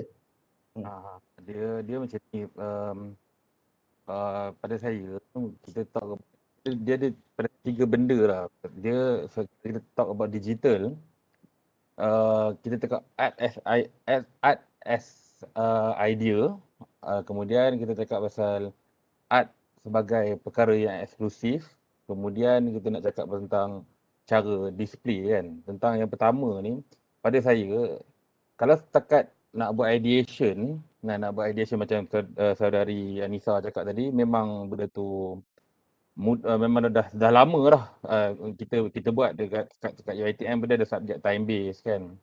Jadi pengaplikasian digital ni sebenarnya dah lama dah kita guna kan. Cuma kalau untuk jadi karya, art ni lah kita pergi kepada point saya yang kedua tadi tu, art sebagai barang eksklusif kan. Art ni mahal kan. Kolektor tak nak benda yang mudah nak dihasilkan. Jadi first hand ni benda yang penting. Dia macam kita daripada dulu lagi, benda yang mahal ni adalah handcrafted kan. Jadi pada saya kalau katalah untuk move kepada benda yang totally online, on digital, artis akan paint ataupun artis akan buat artwork di komputer, kemudian cetak, kemudian kita frame, ataupun memang semata-mata benda tu jadi data sahaja, kita tak rasa benda tu akan berlaku dalam tempoh masa yang zaman kini ni. Dia lambat lagi sebab kolektor ke ataupun buyer ke, kita akan melihat benda tu satu yang tak eksklusif kan. Maksudnya kita nak, kalau kata painting tu kita nak sesuatu yang dilukis sendiri, maknanya betul hands on. Even kalau arca pun sama, even arca pun dia dah mula ada 3D printing kan. Tapi without knowledge yang first hand punya knowledge, 3D printing tu pun tak boleh pakai kan. Dan pada saya benda tu akan lambat lagi untuk diterima. Sebab saya dalam tempoh 10-20 tahun ni, seni yang tradisional ni tetap juga akan, bukan seni tradisional lah maksud saya, dia bukan tradisional, contemporary art yang kita tahu sekarang ni, maknanya artis yang buat semua tu, sebab tu sebenarnya orang galeri tak continue dengan online. Dan saya rasa benda tu akan jadi hybrid. Maknanya ada pameran yang mudah, mana tak perlu keluar banyak modal untuk galeri pamerkan, tapi still juga mungkin ada serta-serta pameran yang serius, yang artis yang terlibat pun artis yang ada nama lah sebenarnya kan. Itu mesti akan berlaku secara face to face juga pada saya. Dia benda tu saya rasa nak bertukar 100% kepada online dan digital, saya rasa untuk dari segi art ni belum akan berlaku lagi, sebab dia satu benda yang eksklusif kan. Kita suka benda branded, kita suka benda yang handcrafted kan. Jadi pada kita bila ada penglibatan teknologi ni, benda tu macam dah jadi artificial kan. Itulah pada saya kan. Okey, kalau ikut pandangan Cik Hilal tadi, saya setuju. Okey, maksudnya memang adalah kalau dari segi komersialnya memang orang kata nak benda tu dipegang di tangan. Orang nak pegang, orang nak rasa kan. Kalau dia pegang siang maya ni orang tak nampak apa benda kan, walaupun tu mungkin secara copyrightnya mungkin dapat pada pihak. Tapi saya rasa dalam konteks endemik ataupun pandemik yang sebelum ini, dia telah membuka satu alternatif baru lah kepada galeri. Tidak lagi hanya bersandar kepada karya-karya fizikal, tapi dia juga membuka kepada satu makna karya-karya yang berbentuk boleh dikongsi, dan juga mungkin kalau kita tengok sekarang ni muzium-muzium di overseas banyak juga beralih kepada dia buka kepada orang untuk datang melawat tanpa secara fizikalnya datang, tapi dia tahu apa koleksi. Saya rasa dalam konteks galeri digital ni mungkin sesuai dalam konteks karya-karya berbentuk artifak sebagai contoh, di mana digitize. Okey, semua dan mereka yang nak buat rujukan boleh datang secara itu mungkin. Tapi bagi saya artis-artis yang berbentuk karya contemporary menghasilkan karya-karya baru, yang itu saya rasa agak mustahil. Bukan mustahil lah, mungkin dalam masa macam Cik Ira cakap tadi mungkin tak akan berlaku dalam tempoh masa terdekat. Okey, tapi dalam masa sama saya nak dengar juga orang lama bercakap, mungkin Cik Maidun, bila melibatkan teknologi ataupun era digital ni, apa cabaran bagi kita sebagai seorang. Saya tahu Cik Maidun sendiri seorang pelukis yang menggunakan catatan, brush dan canvas, dan bila ada pendekatan baru banyak contoh tadi animasi tadi, kalau dulu orang pakai atas kertas, sekarang ni semua dah pakai digital pen, semua pakai tablet, semua adakah itu sedikit memberi pengaruh kepada penghasilan karya ataupun bagaimana untuk akan datang? Baik, saya melihat penggunaan teknologi ini sama seperti Puan Alisa tadi. Cuma saya juga bersetuju dengan Cik Hilal tadi. Maknanya dia tak eksklusif kalau kita menghasilkan secara menggunakan teknologi sebegitu. Cuma bagi saya tak ada masalah dengan teknologi, sebab teknologi itu adalah sekadar tools ataupun medium kita untuk mengemukakan ideation kita tu. Tapi yang paling penting adalah konten. Bagaimana kita nak mengekalkan konten kita dan terus relevan dengan kita punya khalayak. Jadi itu cabaran sebenar yang saya rasa. Sebab kalau dari segi penggunaan teknologi ini berkembang, sentiasa berkembang. Kalau dulu kita pakai daripada saya tak ingat, saya pegang Photoshop daripada tahun 90-an. Itulah daripada yang kotak besar tu jadi kecil, lepas tu dia besar, dia jadi CD. Zip drive. Floppy disk. Floppy disk tu boleh muat 1 point berapa je kan. Lepas tu 1.5. Kemudian dia bergerak sampai sekarang ni sampai gigabyte, tera dan sebagainya. Jadi teknologi berkembang. Apa yang penting adalah kita punya idea kita, konten kita. Apa yang kita nak persembahkan kepada khalayak. Itu yang paling utama sebenarnya, cabaran bagi penggiat seni lah ataupun karyawan. Ramai orang yang sangkut dekat sini. Maknanya idea dia sekadar copyright, dia ambil daripada Google, jadikan karya, dia benda-benda macam tu. Jadi secara genuinnya kita tak dapat secara asas, secara aslinya. Jadi itulah saya rasa untuk kita menghasilkan karya ni kita tak boleh berpegang terlampau. Kita juga tak boleh berperang dengan teknologi. Kita boleh menggunakan seadanya dan kita boleh juga menidakkan seadanya. Itu saja. Okey, terima kasih. Saya suka ayat tadi. Kita tak boleh berperang dengan teknologi sebab kita kena hidup sama macam pandemik juga dengan COVID-19 ni. Kita tak boleh berperang. Kita terpaksa hidup dengan dia dah sekarang ni. Kalau dulu jadi kita terpaksa sesuaikan kehidupan kita dengan macam mana supaya dengan kehadiran, dengan ketibaan COVID-19 ni dia tak mengganggu kehidupan kita seharian. Itu yang penting. Jadi dalam konteks pendidikan seni visual tu sendiri, Cik Rauf, bagaimana kalau kita lihat era endemik ni akan mengubah kaedah pembelajaran. Kalau lihat masa pandemik sebelum ni, kita akan pembelajaran secara PDPR, online. Tapi bila dah masuk pada endemik di mana sekolah akan mula dibuka, anak saya dah mula sekolah 22 hari bulan ni. Okey, dia dah masuk sekolah, dia dah jadi adakah sistem pendidikan pengajaran terutama dalam konteks seni visual sendiri dah akan kembali sebagaimana sebelum dulu ataupun akan disesuaikan dengan endemik ni sendiri lah? Macam mana? Ada perubahan yang boleh dirasakan tak? Dari segi cara penyampaian di dalam kelas tu mungkin ada sedikit perubahan lah, sebab kita dah tak boleh rapat sangat dengan pelajar, sebab kebanyakan masa bila mengajar seni ni kita terpaksa ada in person punya coaching. Kita terpaksa seorang kita kena menghadap, sebab benda ni kemahiran, tak boleh sekadar membebel di papan putih, tak dapat kan. Jadi ini satu kekangan lah kepada guru-guru seni terutamanya apabila kita tak dapat nak coaching in person ni.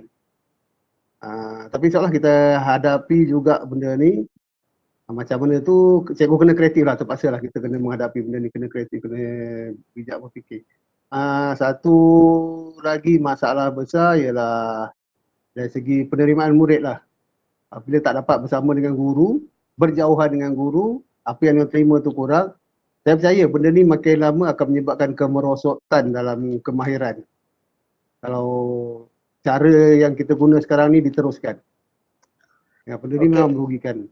Ya, saya nampak berkaitan dengan isu kemerosotan saya percaya juga Encik Hilal juga mungkin nampak kot. Sebab tu saya rasa di UiTM Perak mewajibkan juga 30% sekurang-kurangnya tu mesti ada face to face. Tapi saya macam di UPSI tak dapat mengaplikasikan dan itu masalahnya. Bila kita bagi penilaian pemakahan kepada pelajar, kita hanya dapat menilai based on kekerapan dan juga involvement atau penlibatan pelajar secara online.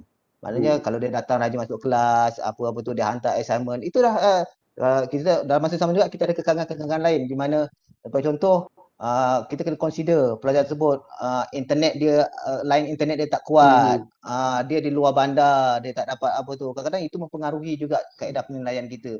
Dan saya tak langsung telah menurunkan graf pemarkahan kita kepada pelajar. Dan saya tak langsung saya rasa kualiti pelajar yang dihasilkan dalam era pandemik itu juga mungkin akan menurun, merosot. Tapi di era endemik, adakah benda tu boleh kita perbaiki ataupun macam mana kita terpaksa juga biasakan dia, ataupun saya rasa nak kembali 100% seperti sebelum pandemik memang agak lambat lagi lah, bukan mustahil, tapi saya rasa memang akan masa paling lewat pun saya rasa mungkin 2 atau 3 tahun lagi baru kita kembali kepada asal bila dah ada ubat kan. Jadi isu dia bagaimana? Cabaran ni yang sebenarnya sangat berat kepada guru-guru bila masalah endemik ni. Dalam keadaan endemik kita kena mengikuti beberapa SOP dan peraturan-peraturan yang menjauhkan kita dengan pelajar sebenarnya walaupun bersemuka di dalam kelas. Itu yang saya khabar boleh menyebabkan kemerosotan sebab tak ada coaching personal tu. Dan walaupun kita boleh nampak apa yang dia buat, tetapi kita tidak dapat membantu dia dari segi perkembangan idea secara direct. Benda tu nampak kan, kita boleh tunjuk cara jauh. Kalau di sekolah ni mungkin berbeza dengan di IPT. Sekolah ni murid-murid tahap kreativiti masih rendah. Okay, tahap pengetahuan sedia ada tu pun sangat rendah lagi berkaitan dengan sesuatu bidang dalam seni. Jadi perlukan coaching. Contohlah macam kita nak buat anyaman lah ataupun ukiran. Cikgu kena tunjuk depan. Jadi kalau setakat murid tengok daripada layar saja dalam kelas, tak dapat. Cara nak pegang pisau ukir pun, cikgu, kalau dulu kita akan tunjuk betul-betul di depan murid itu sendiri. Ini sikit memang menjejas lah. Moga tak panjang endemik ni. Endemik, kalau tanpa SOP yang ketat, insyaAllah boleh kembali kepada asal. Okey, terima kasih. Saya rasa berkaitan dengan isu endemik ni, kelonggaran tu dah ada. Longgar daripada era pandemik. Tapi cuma yang bebas di sini ialah kita bebas untuk bergerak tapi dalam konteks untuk pembelajaran, pengajaran dan pelibatan artis, sebagai contoh dalam pameran dan betul masih ada kekangan-kekangan tertentu lah yang menyebabkan kita tak boleh terlibat ataupun kita tak boleh melibatkan diri dengan lebih aktif seperti mana sebelum pandemik. Jadi itu kita terpaksa biasakan diri. Kita terpaksa biasakan diri dengan keadaan tersebut. Itulah norma baru yang kita bakal hadapi. Jadi saya tak jadi saya kesimpulannya secara keseluruhannya saya boleh simpulkan kat sini berdasarkan pandangan ahli panel ni tadi, kita dapat lihat bahawa sebenarnya risiko ataupun isu besar dalam berkarya dan juga pendidikan seni ni sebenarnya dia lebih tinggi semasa era pandemik. Bila masuk era endemik, kita dah ada sedikit kelonggaran dari segi pergerakan dan juga Tapi dari segi penghasilan karya, saya nampak semasa pandemik atau semasa endemik tak jauh banyak beza. Sebab kita masih boleh berkarya, kita boleh menghasilkan karya, kita masih ada channel-channel ataupun laluan-laluan untuk kita pasarkan karya tersebut. Cuma isu dia sama ada pasaran tu tinggi atau rendah, permintaan tinggi atau rendah, itu semua disebabkan oleh permintaan semasa pandemik dan juga endemik lah. Tapi saya percaya pada era endemik peluang tu akan lebih besar daripada apa yang kita hadapi sebelum pandemik sebelum ini. Jadi secara keseluruhannya saya boleh simpulkan bahawa kita perlu sesuaikan diri dengan norma baru, walau apa pun cabaran dia. Kita sebagai seorang pendidik, kita juga sebagai seorang artis terpaksa teruskan untuk memperjuangkan seni di Malaysia. Dan terima kasih semua kerana telah beri kerjasama dengan beri pendapat dan Selepas ni kita akan berhenti sekejap untuk persembahan, satu lagi video persembahan, dan selepas tu saya akan buka pada soalan kepada para penonton. Okey, sekiranya ada, kita akan buka satu sesi soal jawab selepas ini dan kita akan tolong cuba jawablah apa-apa soalan yang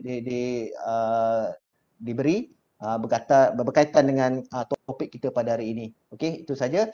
Dipersilakan persembahan video daripada sekolah seni juga. Okey, teruskan.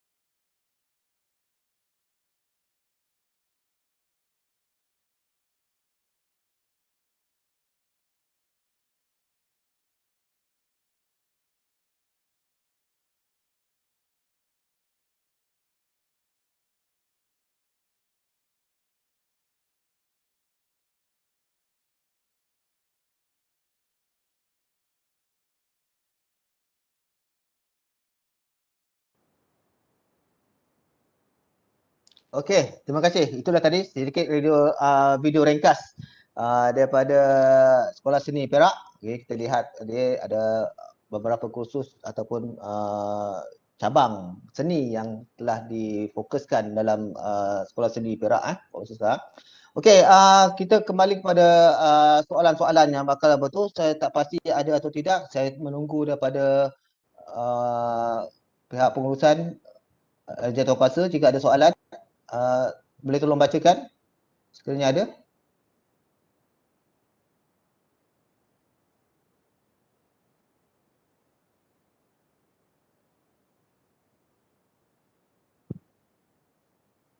Siti Maisyarah, ada soalan-soalan yang ingin diutarakan? Saya tak ada dapat soalannya. Ada Prof, saya dah bagi dekat WhatsApp tadi. Ada ya? Okey, sekejap ya. Okey, ada soalan. Okey, ni ada soalan dia. Okey, saya baca dulu soalan pertama. So, siapa panel yang rasa dipersilakan. Okey, jika sebelum endemik berlaku, karya artis dipamerkan di galeri seni kan? Jadi semasa endemik bagaimana pula ya? Adakah ada platform khas untuk mempamerkan karya seni? Saya rasa ini ada juga kita bincang tadi. Tapi mungkin nak dikupas semula. Ada siapa nak sudi jawab? Sebelum ni secara galeri fizikal. Okey, jadi masa endemik bagaimana? Kita dah kupas tadi masa pandemik, kebanyakan ada tapi endemik bagaimana? Adakah ia akan kembali kepada asal ataupun ada perubahan. Saya dah bincang sekejap dengan Cik Hilal. Tapi kalau ada ahli panel lain, mungkin Puan Anissa kot nak tanya sebab dia pun terlibat banyak dengan pameran. Bagaimana? Assalamualaikum. Buat masa endemik ni, galeri-galeri dah start buka. Diorang masih memamerkan karya di galeri seperti biasa. Cuma yang bezanya SOP. Kira kalau ada opening pun karya-karya dipamerkan, tapi kalau opening hanya beberapa orang yang boleh datang. Tetapi kalau hari yang biasa, yang nak datang tu boleh je datang untuk lihat karya tu, cumanya ikut SOP tu je. Dan yang bezanya tak boleh ramai-ramai je lah, tu je. Dan sekarang ni kalau lagi satu yang bezanya sekarang kalau tak boleh datang ke show ataupun ke pameran untuk lihat karya, semuanya ada kat online, kat diorang punya Instagram, diorang punya Facebook. So galeri-galeri sekarang ni banyak menggunakan, terutamanya saya rasa Instagram kot. Diorang memamerkan karya-karya artis untuk penggemar seni yang minati seni. Kalau contohnya dari jauh tak boleh nak datang, so memang diorang akan selalu online kat Insta Story.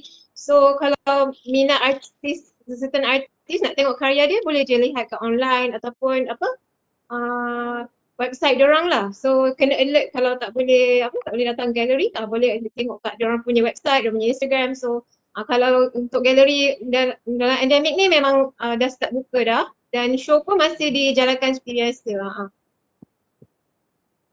Okey, terima kasih. Saya rasa satu yang kita mungkin terlepas perbincangan tadi adalah berkaitan dengan promosi karya melalui media sosial. Okey, melalui FB, Instagram, Twitter. Saya rasa disebabkan oleh pandemik, bukan hanya perniagaan makanan, tapi saya rasa penjualan karya-karya seni juga banyak telah bertukar platform daripada galeri kepada media sosial. Jadi itulah satu platform yang saya rasa cukup efektif dalam memperkenalkan karya dan juga artis. Betul dan saya rasa itu juga salah satu alternatif yang telah digunakan oleh artis untuk mempromosi karya-karya mereka. Jadi kalau ikutkan pada soalan kedua, bagaimana pendapatan artis dalam berkarya dalam mana kata yang lain, penjualan hasil karya semasa pandemik. Ini saya rasa kita dah jawab tadi. Kebanyakan karya dalam semasa pandemik walaupun sedikit menurun, tapi masih ada juga hasilnya. Sebagaimana kata Puan Anissa tadi, dengan ada daripada kolektor tetap dan juga commercialization kan, ada Commission. So commission. Jadi itu semua membantu sedikit sebanyaklah. Saya nombor 2 tak perlu kita jawab saya rasa. Nombor 3, sebagai artis, apakah pendekatan alternatif artis untuk kelangsungan hidup semasa endemik? Saya rasa ni pun Cik Amidun kot. Dia tadi dah salah satu dia punya alternatif dia sebagai petani dan juga penternak ikan. Ada yang lain boleh dijadikan alternatif. Apa tu? Sebab saya rasa Cik Hilal dengan Cik Rauf secara tak langsung diorang ada backup kerja sebagai guru dan juga pensyarah. Okay? Tapi bagi full time artist, what you can do selain daripada sebagai artis bila berlaku isu macam ni? Ya, ada kebaikan lah bila berkaitan dengan teknologi dan juga endemik sekarang ni. Dia satu perkara yang lebih advantage kepada kita lah, kelebihan kepada kita ialah kita boleh mendapat capaian khalayak yang lebih ramai melalui platform-platform yang ada. Contohnya macam Instagram. Kalau dulu kalau nak berpameran tu mesti melalui galeri dan juga orang tu datang secara fizikal melihat poster-poster secara fizikal kan dan tampak-tampak di galeri kan. Tapi sekarang kalau kita masuk dalam Facebook sampai ke Europe, sampai ke mana pun orang boleh tengok kan. Jadi itu adalah satu kelebihan lah. Cuma dari segi orang kata populariti itu yes, dia boleh mencapai. Tapi saya tak pasti sejauh mana dari segi kejayaan ataupun dari segi sale dan sebagainya. Tapi berdasarkan kepada pengalaman beberapa rakan yang terlibat membuat online gallery, jualan agak memberansangkan juga. Jadi saya rasa ini salah satu alternatif yang boleh kita guna pakai lah. Jadi berkaitan dengan soalan tadi, dia kata apa yang sepatutnya artis buat, apa nama ni, bila dah kena kurung ni kan. Jadi saya rasa berkarya lah. Artis tak ada komitmen lain sepatutnya. Dia berkarya ataupun mencari inspirasi. Jadi dua perkara inilah yang paling utama bagi seorang artis. Sebab artis kalau tak berkarya, susahlah kita nak jadi artis kan. Jadi saya rasa itu saja. Okey, Doktor, terima saya nak kasih. tambah sikit boleh Doktor? Silakan. Boleh. Dia soalan yang paling sebagai pendidik lah kan, soalan yang paling letih saya nak dengar adalah anak saya ni minat art tapi nanti dia nak kerja apa kan. Itu memang cukup letih saya dengar kan. Klise. Terutama fine art lah, terutama fine art lah kan. Grafik ni dia boleh jadi grafik designer, fashion dia boleh jadi fashion designer. Fine art ni macam mana kan. Saya sebenarnya dia nak cakap pasal yang berkesinambungan daripada soalan ni tadilah kan. Sebenarnya apa je yang art tak boleh buat sebenarnya kan. Sebenarnya art ni is everything kan. Art ni sebenarnya semua benda kita boleh, even landscape kita boleh bagi nasihat daripada segi kita hafal je prinsipal dengan elemen, any bidang kita boleh pergi insya-Allah kan. Jadi sebenarnya tak timbul tau, dan cuma sebab tu saya cakap tadi, kita macam kami, saya cuba untuk bercakap dengan anak-anak murid saya, apa yang aku ajar kepada kamu ni adalah dah macam wasiat watikah apa yang aku ajar kepada kamu adalah aku nak kamu menjadi orang yang kreatif. Aku tak nak kamu jadi orang yang skillful.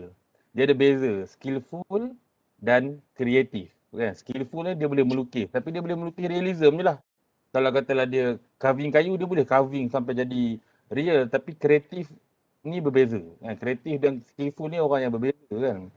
Jadi saya nak kamu jadi orang yang kreatif supaya aku bagi kamu apa saja, kamu boleh tukarkan dia jadi sesuatu yang berguna. Itu pada saya kreatif yang pertama lah kan. Kedua pula, pada saya sebenarnya terutama kepada artis, bila era pandemik lah, masa yang kita sesuai selama ni kita kongsi profit kita dengan galeri. Jadi kalau kamu mampu untuk market kamu, inilah chance dia kamu nak dapat full profit daripada karya yang kamu dapat.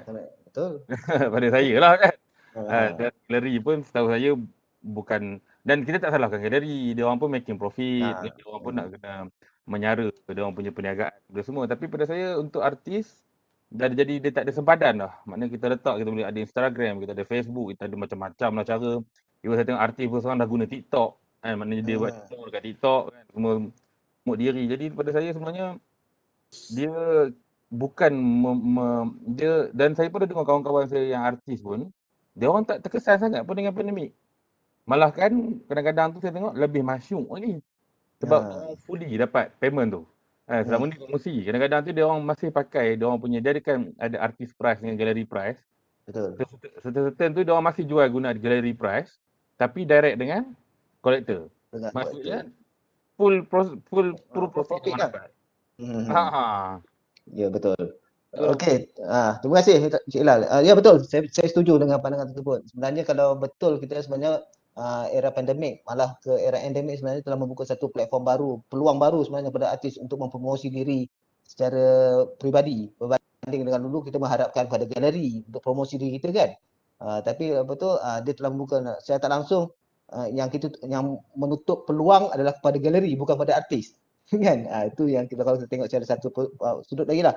Okey, balik pada soalan. Ada satu lagi soalan yang agak menarik di sini, iaitu apakah cabaran dalam berkarya dari segi emosi ataupun sokongan pihak-pihak tertentu? Ni saya boleh tanya Encik Rauf, dia banyak jawatan persatuan seni dia apa tu. Ada tak bantuan-bantuan, sokongan-sokongan yang diberikan oleh persatuan dalam kepada artis-artis, especially bila masa pandemik dan juga akan datang ni endemik, apa dia bantuan-bantuan yang biasa diberikan pada okey. Ini patut kena tanya dengan Hamidun ni, sebab kami sama-sama ni orang kuat-kuat persatuan ni. Ya, tak apa, lepas ni saya kembali kepada Hamidun. Sama je nanti Hamidun. Okey. Buat persatuan ni sebenarnya musim-musim ni kebanyakan persatuan pun tak kaya. Dah tak berduit sebab persatuan pun bergantung kepada jualan karya juga, dan sedikit komisen. Kalau ada persatuan yang tak ambil komisen pun kalau boleh jualan karya ahli naungan dia. Okey, jadi tetapi dalam keadaan itu pun masih ada persatuan yang memberi sumbangan kepada ahli-ahli yang terjejas.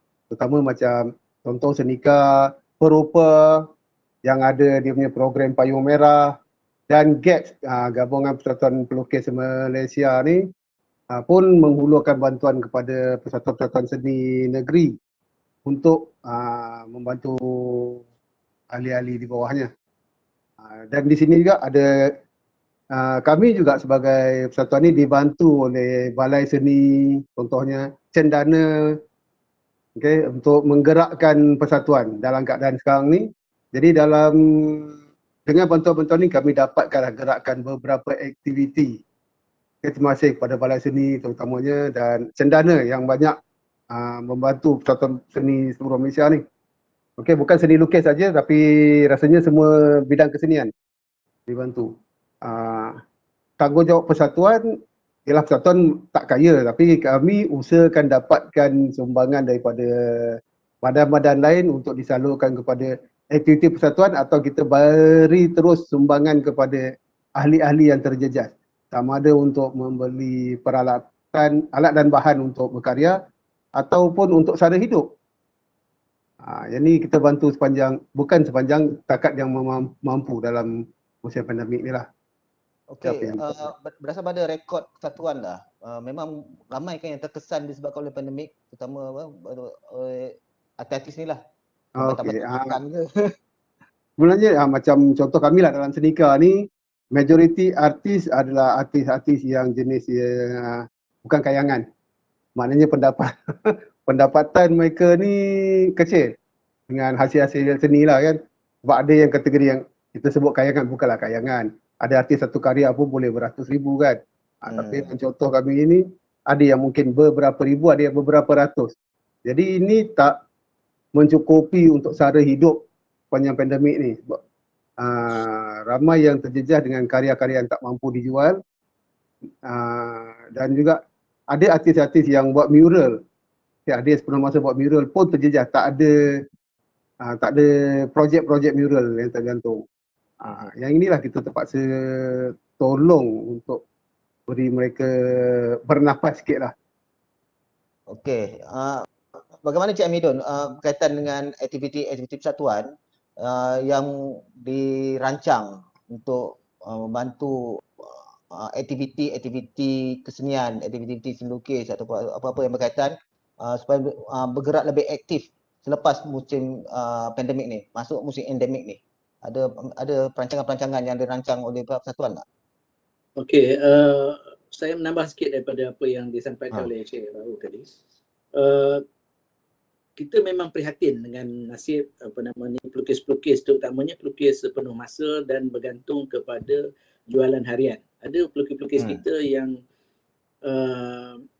bergantung kepada kerja-kerja harian mereka. Jadi pendapatan mereka ni memang terjejas lah. Tidak ada pendapatan selama pandemik itu berjalan dan juga kita menghadapi PKP kan. Untungnya kita ada beberapa lah sedikit kita ada sedikit sumbangan macam GAPS, kita ada bagi sumbangan kepada pelukis-pelukis negeri. Maksudnya kita collect data daripada negeri berapa orang yang terjejas teruk dan kita bagi sumbangan sekadar yang termampu. Sebab kita pun memang seperti mana yang dimaklumkan oleh Cik Abdul Rauf tadi, kita bukanlah persatuan yang mempunyai grant ataupun dana setiap tahun yang diberi yang kita dapat. Kita tak ada. Kita bergantung kepada aktiviti yang kita buat. Jadi untuk yang akan datang, kita ada beberapa memang sejak dibuka saja sektor pelancongan dan seni ni, kita dah rangka beberapa program. Yang terbaru yang kita dah buat ialah kita mengadakan plein air riverside di Ulu Bendul, Negeri Sembilan pada 2 minggu sudah. 2 minggu sudah. Okay. Kemudian akan datang ni ialah kita ada program di Perlis, iaitu pada 27 dan 28 hari bulan 11 ni kita buat di Nipah Village kalau tak silap saya, di Simpang 4 Perlis. Kemudian pada 4 dan 5 hari bulan Disember kita ada program di Kuantan, melukis di Kuantan bersempena dengan ini nanti Cikgu Rauf akan terangkan detail lah, saya tak ingat. Tapi 4 dan 5 hari bulan Disember ni. Ini adalah program-program yang dirangkakan khusus untuk pelukis-pelukis. Bagi pada saya yang sumbangan kita ni bukan semata-mata sumbangan wang ringgit, tetapi sumbangan kita adalah dari segi kolektiviti, maknanya semangat Emosi, kita. Bagaimana semangat. kita dapat mengembalikan kita punya keyakinan, dapat mengembalikan kita punya semangat kita untuk melukis. Saya rasa itu yang lebih penting selain daripada wang ringgit. Itu saja. Okey, terima kasih. Saya rasa kita dah membincangkan berkaitan dengan isu perkembangan seni visual secara agak inklusif juga masa musim endemik ni. Belum lagi endemik, kita akan masuk ke era endemik. Kita tahu bila, tapi dalam masa terdekat ni iaitu. Jadi saya rasa persediaan dan juga apa yang perlu kita lakukan untuk menghadapi era endemik ni ialah, saya rasa tak jauh beza dengan apa yang kita lalui sebelum ini. Cuma kelonggaran dari segi pergerakan tu dah ada, tapi masih terikat dengan beberapa SOP yang telah ditetapkan. Tapi diharapkan juga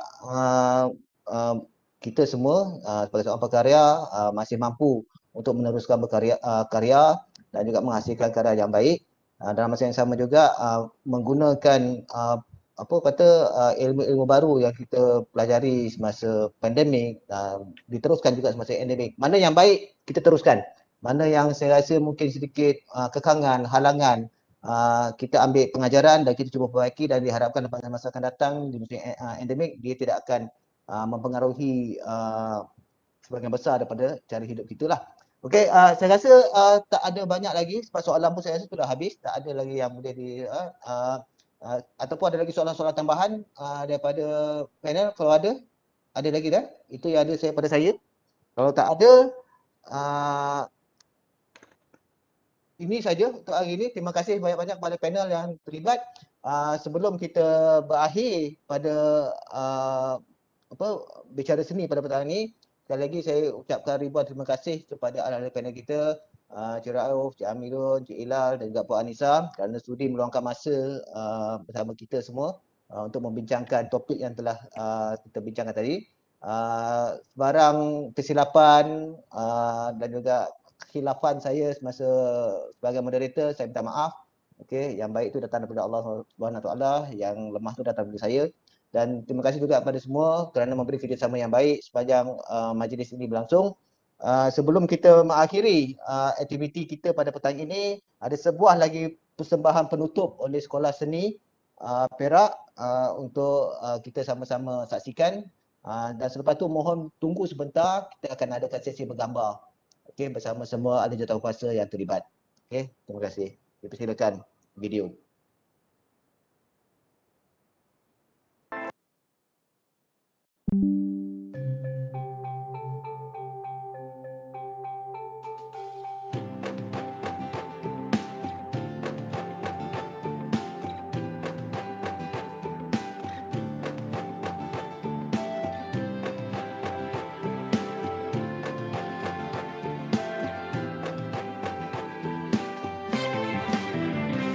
ilahi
Okey, terima kasih semua.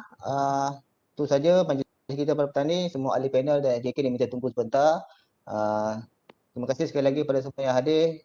Kita jumpa lagi dalam sesi bual bicara seni pada masa akan datang. Terima kasih.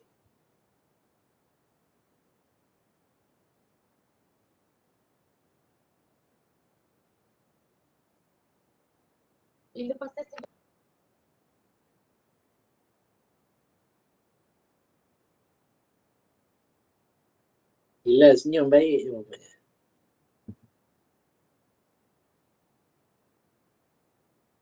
Kita habis awal sejam. Bagus. Oh, Mana simple. tukang gambar mana tukang gambar? Simple. Kejap. Ini pun satu teknologi kan ni. Hai semua. Dulu nak bergambar punya susah. Okay, semua Sekarang print screen ready. je. Okey. Satu. Okay, Puan form Nisa ada. tak ada. Form Alisa ada. hilang. 1, 2, 3. Lagi sekali. 1, Okay. 2, 3. Okay, freestyle. 1, Oh, ada freestyle 2, tak? Tadi bayar ke? 1, 2, 3. Ha? Okey. Tidak. 1, 2, 3. Lawa tepi. Oh, free je semua kena piece ya. Okay, last tunjuk L boleh? Ha? Tunjuk apa? L. Tunjuk apa? Ni apa? Itu apa? Loser. Okay. Loser. Itu apa? 1, 2, Lalu. 3. Lagi sekali. 1, 2, 3.